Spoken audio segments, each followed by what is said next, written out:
Welcome to TFA Files TV. We are back again with the latest gossip nyaya dziri kupisa dziri kuteterera pasocial media. Hosea Chipanga azobvuma kuposiswa neZanu-PF.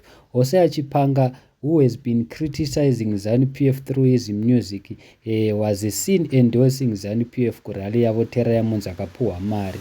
Atungwara pana zvinogona kuitika. Wow! Ava. Atungwara munogonesa. Pamusoroi Hanzi na Dr. Atungwara. Yabva kuna president. Vanogwa mujibo wa president. Vana mari yavo. $100 more. $100. More dollars. $100. $200. $300. $400. Hanzi nemukono we $500 isai muhomwe. Pamusoro pashi. Chimba idinde unorira. 1 minute. Yes.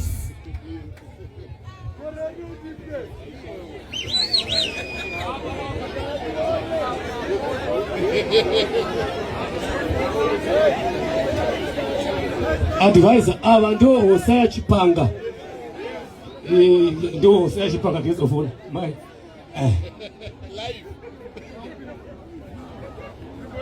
Live. Kune ukonsiwe mangu. Hanzi imbai.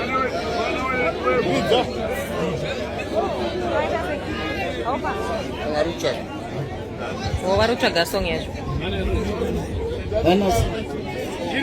Minister of Information.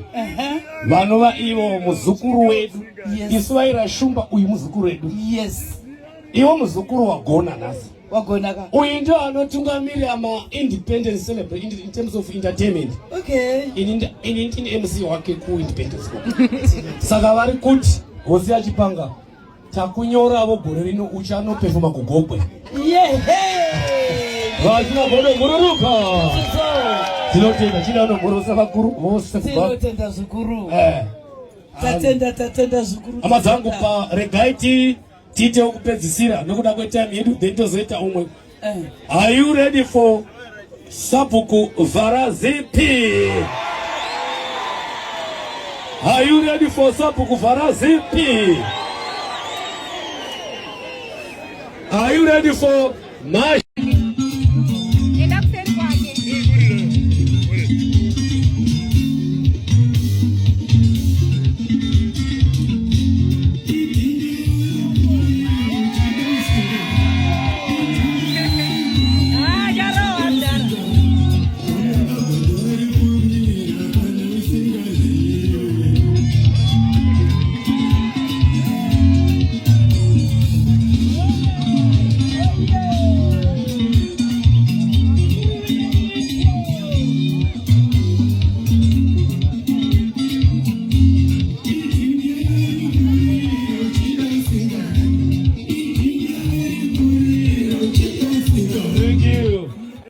I'm sure mazvionera mega vaHosea Chipanga vachiitiswa. VaHosea Chipanga vaiimba ngoma vachicriticize ZANU-PF pamasongs avo akawandisa, but vaita inonzi chinja maitiro because vari kufa nenzara, vari kutambura kumamisha uko. Unongoziva mega kana usingasapoti ZANU-PF unofa nenzara. Saka Hosea Chipanga aitotadza nyange kupefoma nyange kumashows achivharirwa kunze nezvaaiimba achiimba achicriticize ZANU-PF. Unongoziva mega zviriitwa neZANU-PF. Timu yevarakashi iri kutora vese mamusician ichivaitisa kumarali avo nezvimatonzwawo zvinzi achaimba kumarali edu. Panotone ngoma achitoimba achiendosa ZANU-PF. Thank you so much. Handizivi tinoti kudini nazvo.